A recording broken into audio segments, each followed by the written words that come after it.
and shows us a bridge. Now, the first couple times I played this game, because I had it in my head that, oh, the Manta Rock room is a more powerful... It counts as every alignment. And it kind of does. But what would happen is I would get to this room, cast a 5-point Manta Rock invisibility, turn myself invisible, not be able to go get the key, and because Bianchi has so little magic power, have to just run circles in the room waiting for my magic to regenerate. I can't take this anymore. Don't be so weak, Alex. Oh, we're gonna get yelled at. Stronger mind. We're getting scolded by creepy grandpa. Bring up a weakling, not a scared wretch of a girl. You kept all this from me. You kept me alone. What is the appropriate You age shared nothing in with Alex's me. mind, I wonder, to be told about the unnerving and unknowable horrors from beyond the veil of reality? Like, is this something he should have Leave me alone. revealed on, like, her 12th birthday? Why couldn't you have been killed with your... Alright, dude, laying it on a little thick. Let's dial it back a tad, okay? But now, you can see the red screen filter. We still have the 5-point reveal invisible up, so we can now see this invisible item. A sapphire effigy. A small statuette of a sorcerer driven mad by an unseen force. It's made from a lustrous sapphire. That would go really well with Kareem's ruby effigy, I feel. It's too bad he died and took that effigy to the grave with him. Okay, so we can pop this door now that we have a key.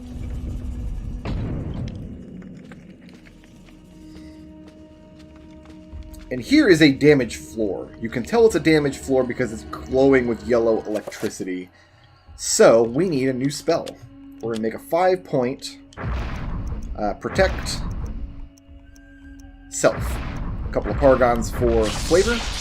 And now we have a 5-point Shield spell.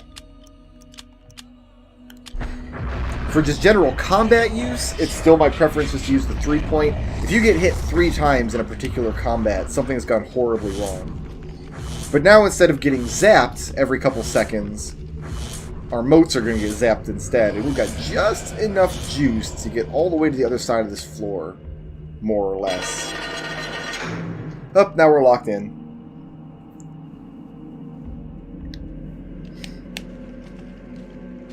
So we can't get to... There's obviously a lever on the far side of that room, but we can't get there from here because a hideous bas-relief adorns the monolith. Humans thrown into a nest of huge worms.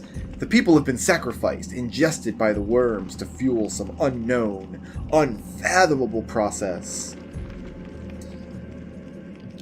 Not really humans being thrown to the worms, just like human skeletons on that bas-relief. But if we go to the other side, this carving depicts a man's skeletal remains in the cruel embrace of a multitude of worm-like creatures. I'm beginning to sense a theme in this room, and I'm embarrassed to reveal that I did get stuck here for a long time on my first playthrough.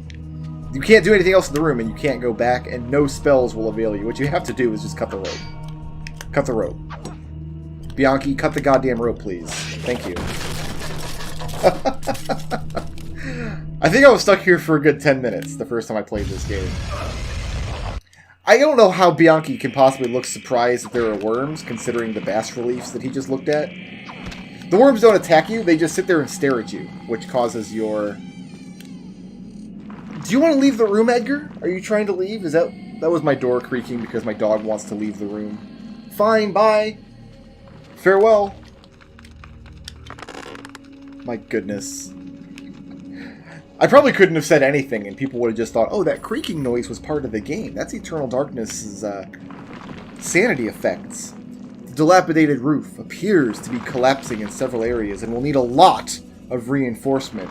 We're going to have to get a bunch of workers down there to hold these walls up. And once again, we just have this vast pit beneath us, similar to the opening underneath the bowels of the Oubliette Cathedral, or the city of Engov beneath the mansion. And, just in case you didn't get it the first time, we need the shield spell to get back. I guess it's not quite enough to completely eliminate a 5-point shield spell.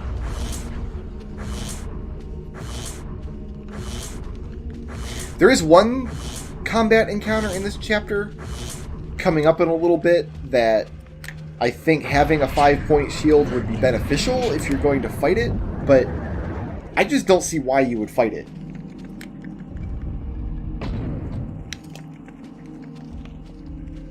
Coming up here in just a little bit, when we go back out of this fancy room, into this zombie killing room. And so obviously this puzzle, so again, something obvious thing, will just, any kind of zombie will do. Oh, never mind, hang on, magic. So, let's run some laps, do some cardio here, fatty cakes. Ring around the torch for a second to regenerate some magic power. I probably shouldn't have cast Pool yet. Alright, no, keep going, keep going. We'll get you there, buddy, don't worry. You're doing the Tome of Eternal Darkness proud right now.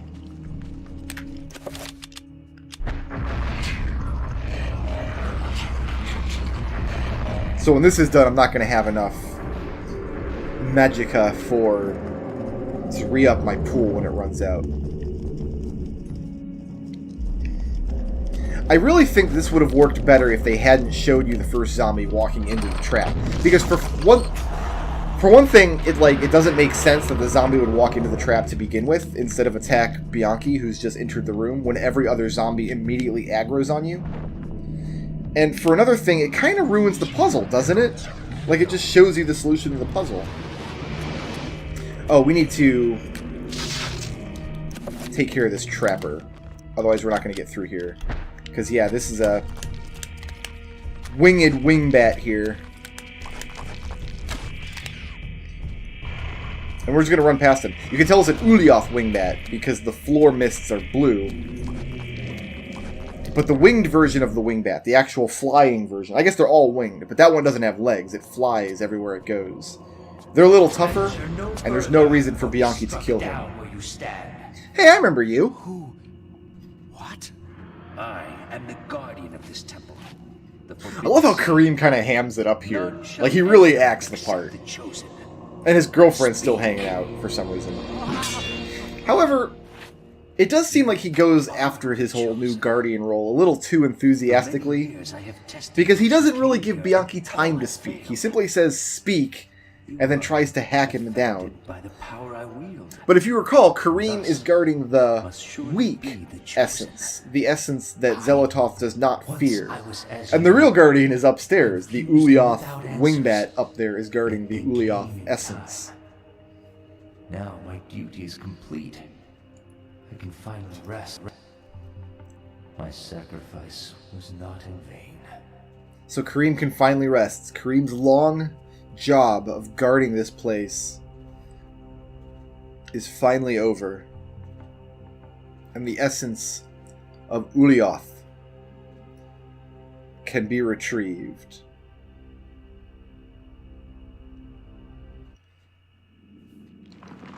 Roberto can feel the acidic touch of the artifact's magic reaching toward him. Using a shred of cloth from his robes to shield his hands, he retrieves the hovering artifacts. And the ruby effigy. Now, if you didn't pick that up with Kareem, obviously Bianchi wouldn't have it here. I'm pretty sure I have to... Oh, it's not going to let me survey this room until I reload. There we go. The room appears to be an incredibly ancient shrine to the ancients. You think? It's not a modern shrine to the ancients? As noted in the Tome of Eternal Darkness, could this be what Roberto's captor seeks to preserve with his monument?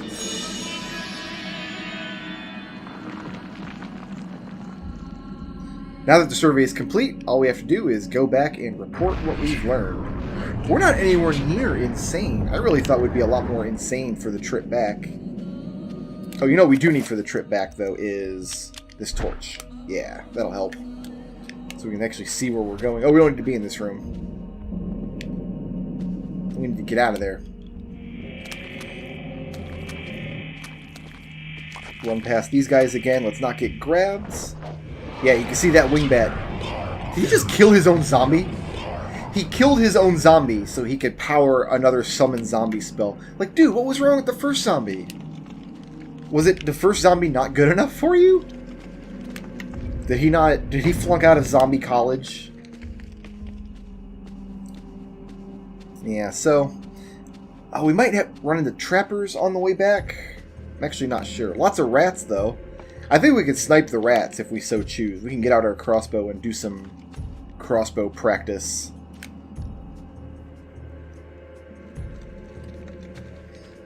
And my goodness, this is another chapter where you have kind of a slow, fat, out-of-shape character without this magic pool for the...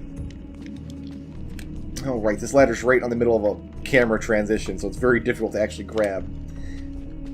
But yeah, without the magic pool, making my stamina infinite, there's a lot of just waiting to catch your breath on the run back to the beginning of this chapter. But surely, now that Bianchi's done his task, surely his captor will let him go. I mean, I've done a good job. There's no doubt in my mind that... There's a ladder here, yes? Somewhere? There's somewhere ladder-ish? Oh, I hadn't gone far enough down the hallway yet. There it is. Without the torch, the ladders are basically invisible, so... Equip the torch when you gotta run back to the beginning of Bianchi's chapter. And what news do you bring me, Architect? Don't build here. The foundations are infested. Demons and devils. Many lives will be lost if you try to build there. You have done well to complete your goal, Bianchi. The construction will continue as planned. But the demons! You'd be insane to build there. Silence, dog! What dwells beneath the Forbidden City? So, the warlord is the here, very reason it who, was again, built. spoilers, is Pius Augustus, knows that there were monsters beneath the city, sent Fatty Cakes Bianchi down to survey the area. He did all this architectural survey downstairs, but he doesn't actually report anything about what structures need to be reinforced, where it's safe to build, what's probably going to collapse. All he reports is, hey, there's monsters down there, which Pius already knew, but this scene's pretty horrific. Yeah, no, this game is, I mean, I came to appreciate the campiness of this game as time went on, but this scene is still pretty, horrible. Just pitching innocent after innocent into this pit of what is to become the pillar of flesh.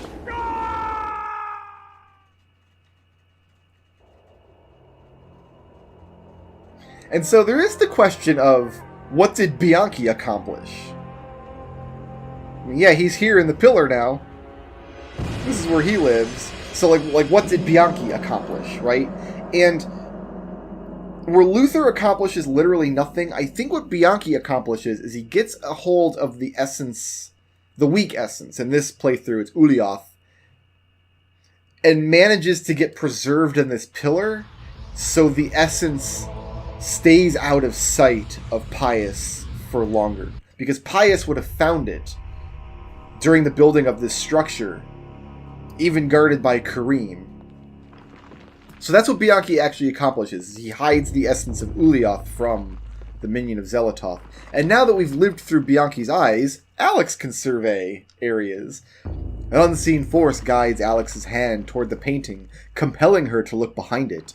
She reaches out and pulls back the painting and discovers a chapter page hidden behind it. Yes, Alex should retrieve the chapter page with the realization that Roberto Bianchi's spirit is guiding her. Meanwhile, at Oubliette Cathedral, Pius is done wearing the vestiges of a monk. He's like, I got tired of Franciscans figuring me out. I don't know what I could have possibly done to hide my evil cult from the prying eyes of the actual pious and religious faiths of the era. All of this ritual sacrifice that we were hiding, they weren't even keeping up appearances by doing their religious rituals. What could he have possibly done? To better hide in plain sight. Oh well, doesn't matter. He'll just be Skullman for a while. Then we have to find more flesh and bone. The next chapter is called The War to End All Wars. And the implication here is that Pius himself instigates the war to end all wars. because the guardian beneath, who's guarding the strong artifacts, needs more flesh and bone to eat. That's a pretty devious implication. Let's explore it in the next video.